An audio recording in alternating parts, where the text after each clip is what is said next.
Hey guys, this is Mike coming at you today from Player One Video Games with the long play video. We'll go a little bit more in depth on the trade-ins, and believe it or not, in this trade-in, Tim sometimes does some trade-in. We do the manager special on his trade-ins, and I don't ever hardly trade in stuff. It might be one game here, one game there. What am I trade-in stuff? I own this place, right? So I brought some of my duplicates and stuff I don't play anymore. So a lot of this stuff in here is mine. So let's go ahead and start with the video. So we got in a nice Sony PlayStation 1. Ooh, oh, that's nice. You know, this is one of my favorite startup screens of all time. And we got a Dreamcast system there. I love that. A backwards compatible Wii. And a nice stack of, most of these games are mine. And you're going, why'd you get rid of Tecmobowl or Contra? Well, I've got triplicates of Contra and triplicates of Double Dragon. But hey, this one on top is kind of special. I bought this one. I don't even remember if I bought it or not, or maybe it got traded in like 10 years ago. So this will be Tecmobowl, or I think it's Super Tecmobowl, with all the updated rosters from 2014. So you'll have the Texans on here, and whoever wasn't back in the day. I can't remember all the teams that wasn't back in the 90s. Was it... what's some newer teams? Jacksonville? Yeah, Jacksonville and Titans were like around late 90s. Yeah, Titans, Jacksonville, all those will be on here, and it's got all the players. So this is really cool. And that's a unique item there, so that's going to be up for sale.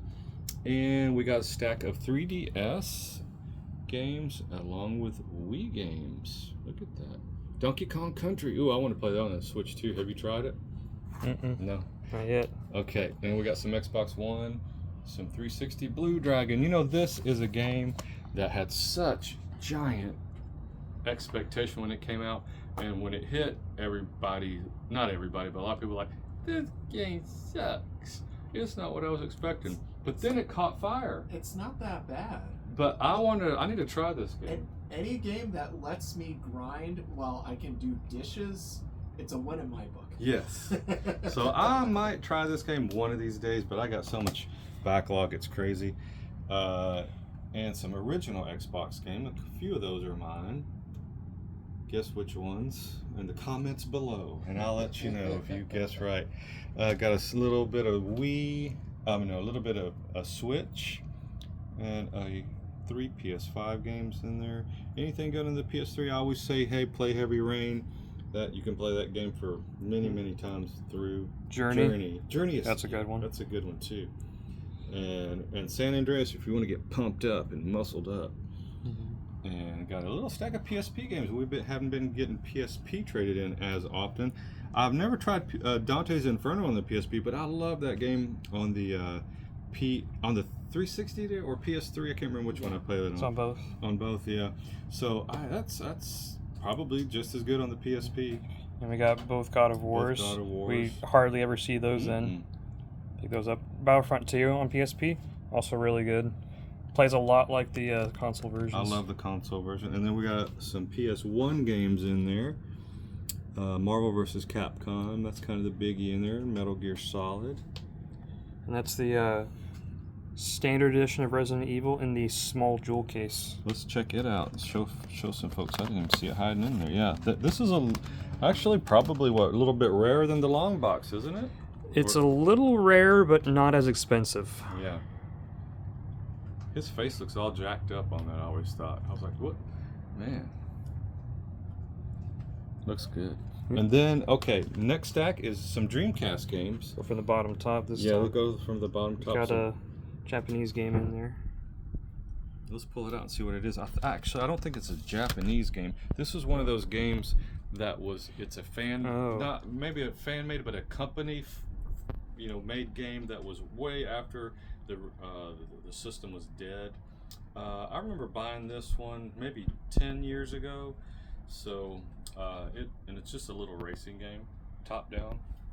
So it's I can't remember what you call these types of games, but does it have English on this spine? One of those? Yeah. Yep.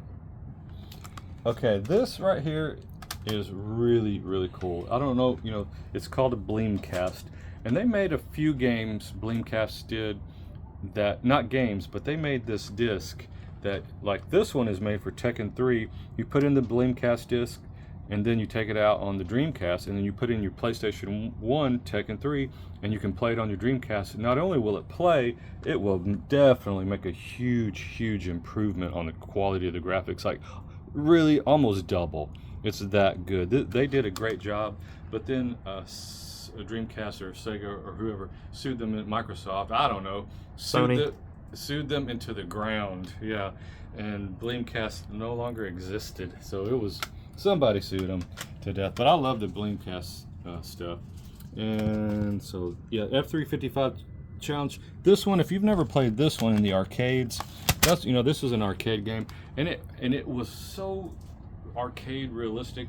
It had a stick shift, you had a clutch, it had 3 screens going around, and it really felt like you were in this, driving this game. It was so realistic, and plus this game is very hard too, so that they kept the realism in the game. When I played this one, I fell in love with that game.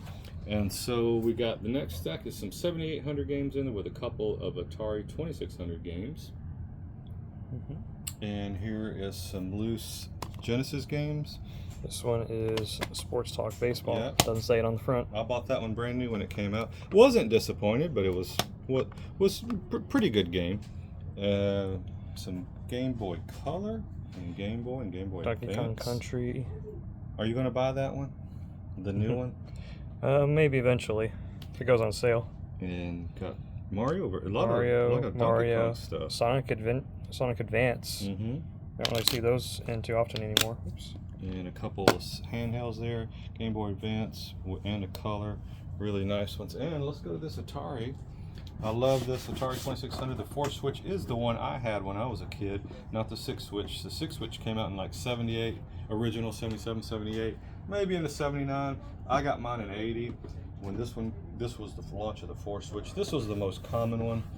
In my opinion, this is when I saw the most. And we also have, but hey, wait a minute. You're asking, how do you play an old 2600 on a modern TV? Well, you get this little coax adapter right here, put it right on there, and you can, all the modern TVs still have the coax on it. And it plugs right in, put it on channel 3 or 2, and it looks actually really good. And we got the 7800 in. And these will also play 2600 games, so that's 2-in-1 system, and it's got pretty decent graphics on it for the 7800. Last but not least, we got this trackball for the 7800 for your Centipede, and probably missile command, stuff like that. And this works really well. It's really heavy duty. We don't get these in too often, so this thing is almost like arcade quality here. So come by and check that out. We don't get in that too often, and it is made for the 7800. It might work on the 2600, not 100% sure.